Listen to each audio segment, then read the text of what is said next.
Hello student, आज हम आपको पढ़ाएंगे कक्षा 7th का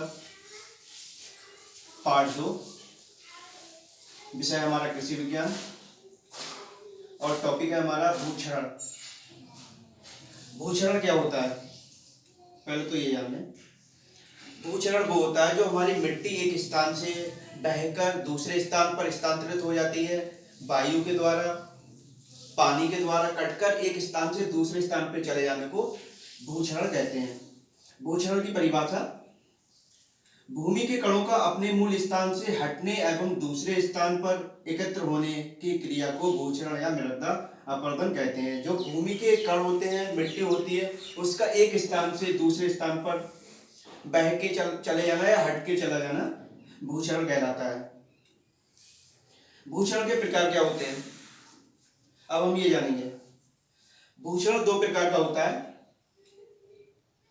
भूक्षरण दो प्रकार का होता है। एक तो होता है प्राकृतिक या सामान्य भूक्षरण, जो प्रकृति के द्वारा होता है। एक त्वरित या मनुष्यकृत भूक्षरण, मनुष्यों के द्वारा भूक्षरण होता है। और एक प्रकृति के द्वारा होता है।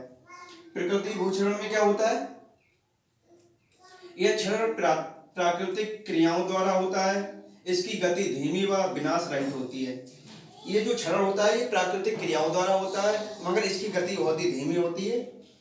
इससे कोई विनाश नहीं होता, विनाश रहित होता है ये।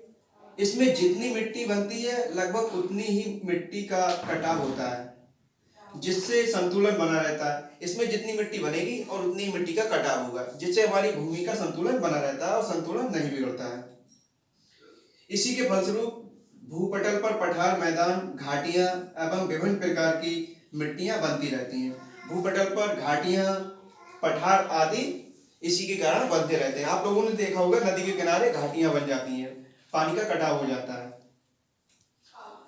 अब आते हैं नंबर 2 पे, त्वरित भूक्षरण किसे कहते हैं। इसमें आपका होगा जो मैंने बताया मनुष्यकृत, मनुष्य के द्वारा भूक्षरण होता है। चरघाव में उगी घास की अनियमित चराई। चरघाव, जो चरघाए होते हैं उनमें हम अपने जानवर चलाते हैं, उनके पैरों से, जानवरों के खुरों से जो मिट्टी कट जाती है वो भी हमारी पानी के साथ बह के चले जाती है। वनों की अंधाधुंध कटाई हो रही है, जिससे हमारा भूक्षण बढ़ रहा है, मिट्टी कट रही है।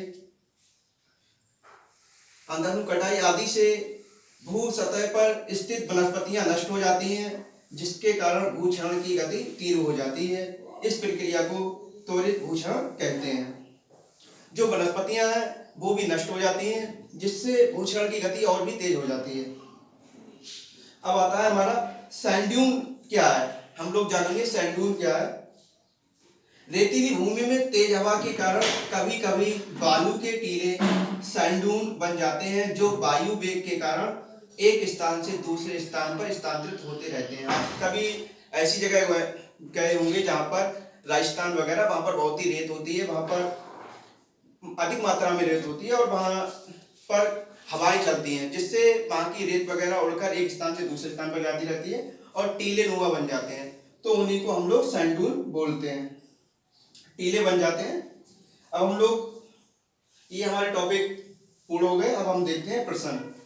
प्रश्न नंबर 1 है हमारा, भूक्षरण की परिभाषा दीजिए। भूक्षरण के बारे में मैंने बताया, अब इसकी परिभाषा आपको अपनी रजिस्टर पे लिखना है। एक आपको रजिस्टर बनाना है, खरीद लेना मार्केट से। तो भूक्षरण की परिभाषा आप यहाँ से ले लेंगे। भूक्षरण क्या है उसके बारे में मैंने आपको बता दिया। प्रश्न नंबर 2, पहाड़ी पर किस प्रकार की खेती करते हैं। जो पहाड़ी है उस पर किस प्रकार की खेती करते हैं। तो पहाड़ियों पे हम लोग कंटूर विधि के द्वारा खेती करते हैं और सीढ़ीनुमा खेती करते हैं। इसका उत्तर ये हो जाएगा। प्रश्न नंबर 3, मृदा संरक्षण के उपायों का वर्णन कीजिए। अब आप, मेन चीज आ गई आपकी, मृदा संरक्षण आप लोग कैसे करेंगे, अपनी मृदा को कैसे बचाएंगे। मृदा संरक्षण तो आप लोग बागवानी कर सकते हैं, पेड़ पौधे लगा सकते हैं, बांध बना सकते हैं, अपनी भूमि का समतलीकरण कर सकते हैं, मेड़बंदी कर सकते हैं।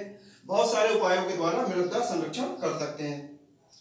आपका पार्ट ये 2 कंप्लीट हो गया। इसमें बहुत सारे प्रश्न हैं और काफी आपका ये लेसन काफी बड़ा है, मगर मैंने इसे संक्षेप में कर दिया है। मगर कॉलेज खुलेंगे तब आपको दोबारा से आपका रिवीजन करा दूंगा और आप लोग साथ साथ में जो लेसन मैं करा रहा हूँ उसे साथ में रिवीजन भी करते रहें, जिससे आपको ज़्यादा समझ में आएगा। आज के लिए इतना ही काफ़ी है। धन्यवाद।